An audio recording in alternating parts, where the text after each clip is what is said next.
Assalamualaikum warahmatullahi wabarakatuh. Selamat malam dan salam sejahtera bagi kita semua. Shalom, Om Swastiastu, Namo Buddhaya, salam kebajikan.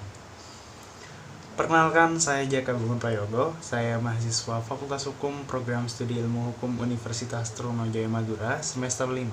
Dan di video kali ini saya bakal ngejelasin nih tentang tupoksi dari ASN. Nah, jadi aku bakal ngejelasin nih dari ASN itu apa, kemudian apa sih fungsi dari ASN itu sendiri, dan berbagai macam hal yang lainnya. Ikuti video aku dan jangan lupa like, comment, and subscribe. Dan tunggu video selanjutnya. Oke, kita mulai. Jadi ASN itu merupakan sebuah profesi bagi pegawai negeri sipil dan pegawai pemerintah dengan perjanjian kerja yang dia bekerja pada instansi pemerintah, entah itu BUMN ataupun pemerintah daerah ataupun yang lainnya seperti itu. Dan pegawai ASN ini teman-teman adalah PNS dan PPPK yang diangkat oleh pejabat pembina kepegawaian yang diserahi tugas dalam suatu jabatan pemerintahan atau diserahi tugas lainnya yang dia tetap dalam naungan pemerintah seperti itu.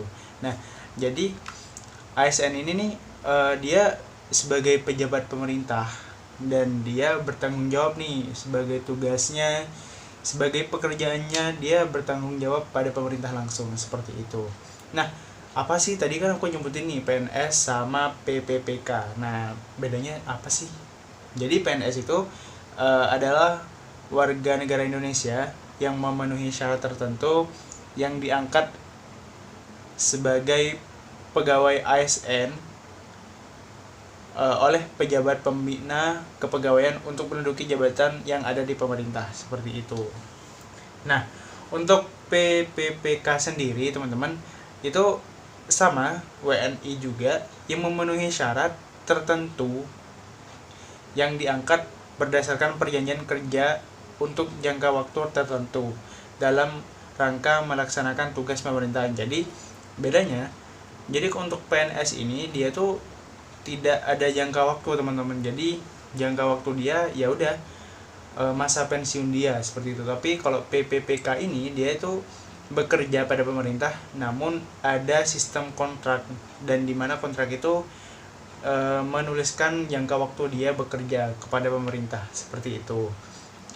Nah, untuk PNS sendiri teman-teman itu diatur dalam pasal 7 ayat 1, yakni status PNS ini sebagai pegawai ASN yang diangkat sebagai pegawai tetap.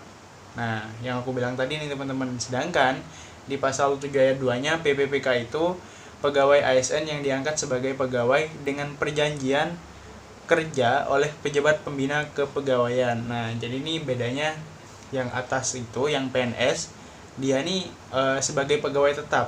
Nah, untuk PPPK-nya sendiri itu sebagai pegawai kontrak yang dimana dia bekerja sesuai dengan kontrak yang sudah diatur dalam perjanjian antara si ketua dan si pekerja seperti itu. Nah, fungsi pegawai ASN nih apa sih? Nah, ada 3 fungsinya. Yang pertama itu ada pelaksana kebijakan publik, yang kedua ada perkat dan pemersatu bangsa, dan yang ketiga itu sebagai pelayan publik teman-teman seperti itu. Nah, tugas ASN sendiri itu sebagai melaksanakan kebijakan publik yang dibuat pejabat pembina kepegawaian sesuai dengan ketentuan peraturan perundang-undangan seperti itu, dan juga memberikan pelayanan publik yang profesional dan berkualitas. Kemudian mempererat persatuan dan kesatuan NKRI. Nah, aku pengen mengutip yang nomor 2 nih teman-teman, yang bagian memberikan pelayanan publik yang profesional dan berkualitas. Nah, dalam setiap menjalankan tugas, entah itu pegawai ASN ataupun pegawai apapun, itu harus melaksanakan tugasnya secara profesional karena itu menuntut kita dan memberikan appreciate untuk kita untuk menjadi pribadi yang lebih baik lagi seperti itu. Sekian dulu video dari aku, kurang lebihnya aku mohon maaf. Wassalamualaikum warahmatullahi wabarakatuh.